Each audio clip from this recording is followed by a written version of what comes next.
সালামু আলাইকুম মোতালেব ভাই, কেমন আছেন? ওয়ালাইকুম সালাম, আলহামদুলিল্লাহ আছি ভালো। তো ভাই, আপনাদের এত কষ্ট পরিশ্রম করে কাজগুলি করছেন, তো এগুলি থেকে ফল কিরকম পাইতেছেন? আমি এই পর্যন্ত 7 মণ শসা কাটছি এই এক লাইলের থেকে। আরও আছে মন তিনি করব। আর কমা খেত আছে ইয়ার নিচে দিই, ধান খেত আছে ইয়ার বিক্রি দিই।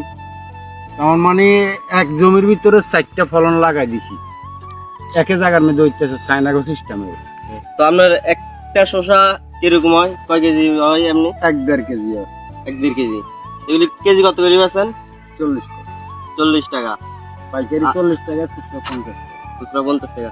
মানে এই কি কি ক্ষেত আছে আপনার যেন, মানে কি কি লাগাইছেন? এখানে আছে মিন্না, দুন্দুল, তারপর দিয়ে টমেটো, মূলা, কপি, তারপর দিয়ে আছে কোনরা, এই 4-5 পদ আছে শসা লইয়া।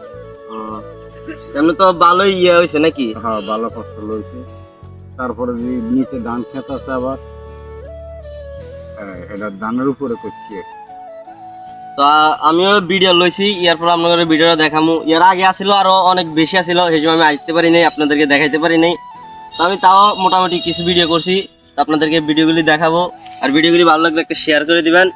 তো ভাইয়ের জন্য সবাই দোয়া করবেন, অনেক কষ্ট পরিশ্রম করে খেতটা করছে, আমরাও দেখছি, এমনকি আমরাও ছিলাম ভাইয়ের সাথে। তো আজকে ভিডিও পর্যন্ত, আল্লাহ হাফেজ।